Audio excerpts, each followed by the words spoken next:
नमस्ते और typical monk पर वापस स्वागत है। आज हम समझेंगे धरती पर जीवन की विविधता, बायोडायवर्सिटी। ये कहाँ सबसे ज्यादा है, हम इसे खो क्यों रहे हैं और इसे बचाते कैसे हैं। सब कुछ निसर्ग के हिसाब से और नीति के अंदाज में, एक बार में एक बात। आज का रास्ता ये रहा, 5 पड़ाव।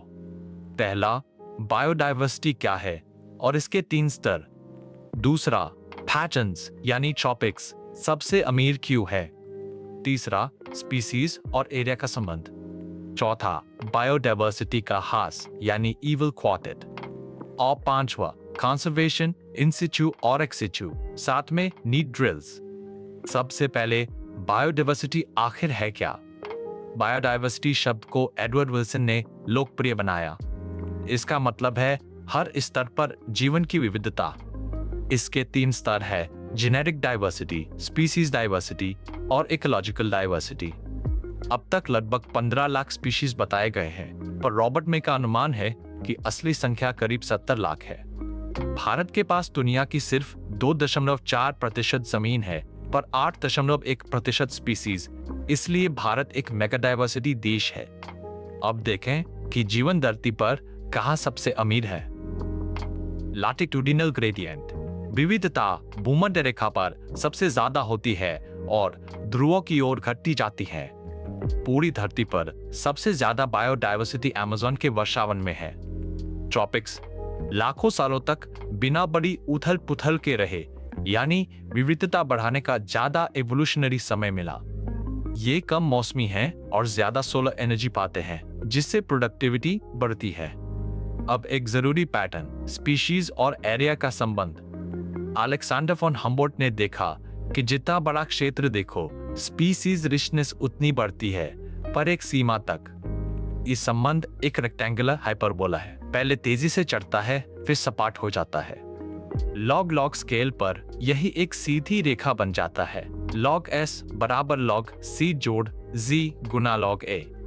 इसका स्लोप जी छोटे क्षेत्रों के लिए करीब 0.1 से 0.2 होता है, पर बहुत बड़े क्षेत्रों के लिए 0.6 से 1.2 तक। अब बात करें विविधता के खोने की। आज विलुप्ति की दर प्राकृतिक दर से 100 से 1000 गुना तेज है और इसकी मुख्य वजह इंसान है। बायोडायवर्सिटी के हास के 4 कारणों को इवल क्वार्टेट कहते हैं। हैबिटेट लॉस और फ्रैगमेंटेशन सबसे बड़ा कारण है, उसके बाद ओवर एक्सप्लॉयटेशन, एलियन स्पीशीज का आक्रमण और कोएक्सटिंक्शंस इन 4 को पूरा करते हैं। अब सबसे जरूरी, इसे बचाते कैसे हैं। इन सिचु संरक्षण में स्पीशीज को उसके प्राकृतिक घर में ही बचाया जाता है, यानी पूरा इकोसिस्टम। उदाहरण, biosphere reserves, national parks, sanctuaries और सेक्रेड ग्रोव्स। बायोडायवर्सिटी हॉटस्पॉट्स, जिन्हें नॉर्मन मायर्स ने बताया, में ज्यादा एंडेमिस और ज्यादा खतरा दोनों होते हैं। भारत में इनकी संख्या 3 है। एक्स सिचु संरक्षण घर से बाहर होता है, जूज, बोटैनिकल गार्डन्स, सीड बैंक्स और क्रायो प्रिजर्वेशन। अब हाई यील्ड पॉइंटर्स, वो फैक्ट्स जिन्हें नीड सवाल बना देती है। एक, एडवर्ड विल्सन ने बायोडायवर्सिटी शब्द को लोकप्रिय किया। 3 स्तर, genetic, species, ecological. 2, latitudinal gradient, विविधता भूमध्य रेखा से ध्रुवों की ओर घटती है, अमेज़न सबसे अमीर है। 3, स्पीशीज और एरिया का संबंध एक रेक्टेंगुलर हाइपरबोला है। लॉग लॉग स्लोप जी छोटे क्षेत्रों में 0.1 से 2, बड़े क्षेत्रों में 0.6 से 1.2। 4, इवल क्वार्टेट, हैबिटेट लॉस सबसे बड़ा, ओवर एक्सप्लॉयटेशन, एलियन इन्वेजन और को एक्सटिंक्शन। 5, हेरिवेट पॉपर हाइपोथेसिस, जो एलिक ने दी। भारत के 3 hotspots, western Ghats, Indo Burma और हिमालय। अब पहला ड्रिल, असर्शन और रीजन। हर बात सोचिए, सही है, आर सही है, और क्या आर को समझाता है। पहला, ट्रॉपिकल क्षेत्रों में टेम्परेट की तुलना में ज्यादा बायोडायवर्सिटी होती है। आर, ट्रॉपिक्स लंबे एवोल्यूशनरी समय तक बिना उथल पुथल के रहे। दोनों सही, और आर को सही समझाता है, तो उत्तर आ। दूसरा, स्पीसीज एरिया का स्लोप जर हमेशा 0.1 और 0.2 के बीच रहता है। आर बहुत बड़े क्षेत्रों जैसे महाद्वीपों के लिए जी 0.6 से 1.2 तक बढ़ जाता है। यहाँ गलत है पर आर सही, तो उत्तर डी। तीसरा, हैबिटेट लॉस और फ्रैगमेंटेशन विलुप्ति का सबसे बड़ा कारण है। आर यह किसी पॉपुलेशन के लिए उपलब्ध क्षेत्र को घटाकर तोड़ देता है। दोनों सही और आर को समझाता है, तो उत्तर आ। अब दूसरा ड्रिल, मैच द कॉलम, सही जोड़ी बनाइए। बायोडायवर्सिटी शब्द को लोकप्रिय किया एडवर्ड विल्सन। बायोडायवर्सिटी हॉटस्पॉट्स की अवधारणा Norman Myers. Rivet popper hypothesis Paul Alice.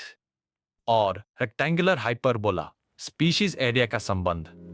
अब तीसरा ड्रिल, इनमें से कितने कथन सही है, एक एक करके जांचिए। पहला, हैबिटेट लॉस बायोडायवर्सिटी के ह्रास का सबसे बड़ा कारण है, यह सही है।